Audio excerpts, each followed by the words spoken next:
যুগপৎ আন্দোলনের ডাক ঘিরে আবারও উত্তাল হয়ে উঠেছে বাংলাদেশের রাজনীতির মাঠ। নির্বাচনের আগে রাজনৈতিক দলগুলোর অবস্থান ও কৌশলকে কেন্দ্র করে তীব্র রাজনৈতিক সমীকরণ তৈরি হয়েছে। বাংলাদেশ জামাতে ইসলামী ইতিমধ্যেই 5 দফা দাবিতে রাজপথে নামার ঘোষণা দিয়েছে। অন্যদিকে জাতীয় নাগরিক পার্টি এনসিপি এবার আলাদাভাবে আন্দোলনের প্রস্তুতি নিচ্ছে। দলটির সঙ্গে একযোগে আন্দোলনে আসতে পারে গণ অধিকার পরিষদ, এবি পার্টি ও বাংলাদেশি নামের আরও কয়েকটি সংগঠন। আলোচনার প্রেক্ষিতে এনসিপি কোনো ধর্মভিত্তিক রাজনৈতিক দলকে নয়, বরং মধ্যপন্থী দলগুলোকেই গুরুত্ব দিচ্ছে। সূত্র বলছে, একটি দল একীভূত হওয়ার সম্ভাবনাও উড়িয়ে দেওয়া যাচ্ছে না।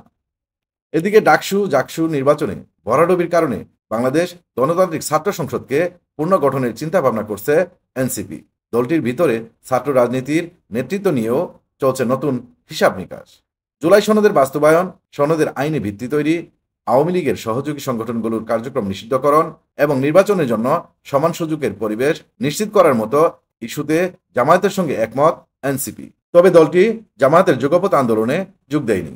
নাম প্রকাশে অনিচ্ছুক এনসিপির এক যুগ্ম আহ্বায়ক বলেন, জামায়াতের সঙ্গে ঘনিষ্ঠতা তৈরি হলে আন্তর্জাতিক মহলে আমাদের ডানপন্থী হিসেবে পরিচিত হওয়ার ঝুঁকি রয়েছে।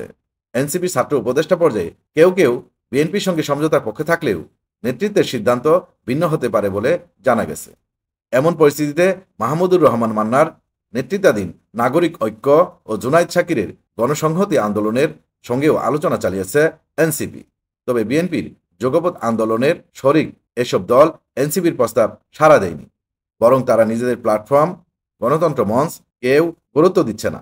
এনসিপির রাজনৈতিক নিয়াজ কমিটির প্রধান আরিফুল ইসলাম আবিদ জানান, জুলাই সনদ এবং নতুন সংবিধান নিয়ে একাধিক রাজনৈতিক দলের সঙ্গে আনুষ্ঠানিক আলোচনা হয়েছে।